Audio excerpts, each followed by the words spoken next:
Right, morning all, tcDetects out again. We are back on one of my pasture permissions, one of my older pasture permissions we've been on recently. I wanted to get out if I could because I wasn't out last weekend because of the weather. Missed most of this weekend because of the weather, so it's now Sunday afternoon. It's probably going to get 3 hours or so before the light disappears. We need to head back to the car. So we're going to do the field. I'll rotate so you can see. Field behind me down there. Only done it partially before, so we'll see what we find today. Got the Rutus Alter 71 with me today, maybe the last time we see this for a few weeks, because I've got the Atrex coming hopefully in the next week to 10 days, so we'll be doing some testing on that and see how the Rutus Atrex fares compared to its younger brother. Okie dokie, right, let's crack on, see what we find. And next up, complement to the silver spoon we got the other day, is a fork, but not silver. Best in design, some age to it, but I won't say much more than Victorian at worst, or at best, depending on how you look at these things. There you go, fork. And next up is what looks like the wick section of an old oil lamp. You see the middle section there where I think the wick would have gone. So you turn the wick up and down to increase the flame and the light. Quite a nice little piece, really. Right, good signal here.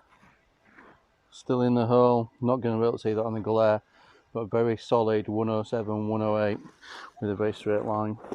So we can do this live, or this second bit of it live.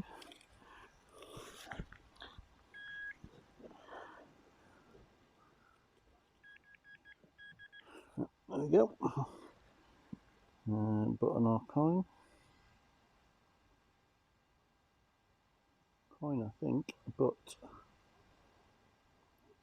battered and quite light. Won't be surprised if this is, given how light it is, some form of counterfeit halfpenny or something like that. Try cleaning it up so we can ID it. And next up is a very nice little buckle, mostly complete. I'm sure it's that old. You can seem to have a little bit of colour to it. Was that red at some point? About 83, very solid, about 3 inches, 4 inches down on the Rutus. And next up, and not for the first time on this particular permission field, is what looks like a spoon handle. Quite alright with a fan section at the bottom, but unfortunately missing the top section of it. And next up is the inevitable button. It's reasonably old pewter type, it's quite small, and I doubt it'll be the last. And next up is the first identifiable coin of the day, and it is a George the 5th halfpenny. And next up is this very thin coin-like shape. I say coin-like because it's quite battered around the edges in particular. It's very thin as well. I would normally suggest the Jeton, but don't normally get things of that age from this particular permission, but it could be. And next, possibly last up, is another pre-decimal, I'm guessing. Probably Victorian. Maybe slightly early, maybe George III, but penny by the size of it. But far too soon about the last signal marquee. I'm heading out of the field, but still a few hundred yards before we get to the stile.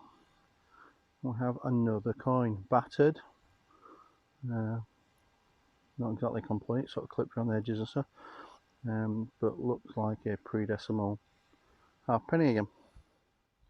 Yep, spoke far too soon. Next up, another coin, little penny, much more modern than the recent stuff, at least identifiable. And just to prove the old adage about checking your holes, I just checked my hole, and in addition to the penny, seems to be a halfpenny as well. Now I'm going to double check it and see if there's a third. And the answer is yes, there was another halfpenny. So 3 coin to bill, 1 penny, 2 halfpennies.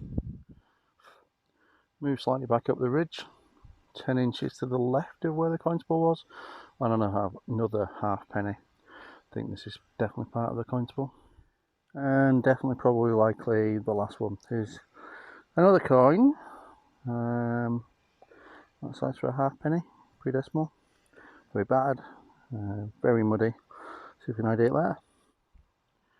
And as an accompaniment from the silver one the other day, we have a spoon. This one complete, not snapped or anything, but unfortunately not silver. Probably the last find. Going over to that tree line where there's a gate. Surely won't find anything else in that, what, 100-foot little path? Guess we'll find out. So, nearly ready, there's the gate, but as luck would have it, one last signal, probably the best signal of the day. We have, well, kind of looks like a Wild West Sheriff's badge, but I think it's just some horse brass. It's a very nice design. Shame it's not entirely complete. Nice decent find to finish with.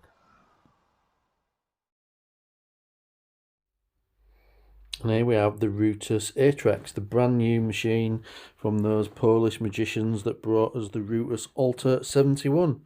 And thanks to tcDetects and Rutus, I have one of these bad boys to give away.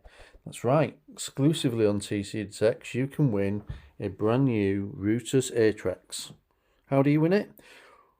Easy, all you have to do is watch the next 4, that's right, the next 4 videos after this one, and count how many buttons I find with a Rutus Atrex. Simple. Yes, absolutely. Far too simple. So there's a twist. On each video, there will be one or more buttons not shown. So when we get to the entry video, you'll have to make a guesstimate based on the number you see me find in the 4 videos, plus how many extra ones you think that I've found. Sound fun? Good. Right. Watch the next 4 videos, counting up how many buttons they are. When we get to the 5th video, make a guess for those buttons plus extra ones, and you could win the Rutus Atrex. One caveat, I'm afraid. I know I've got some international viewers, but this is a competition only open to UK residents because we've got a personal machine out. There will be some other competition prizes as well, so it won't just be an Atrex given away, but I'll reveal more details of those in future videos. There you go. Where else can you get a brand new free metal detector from Rutus? That's right, only here on tcDetects.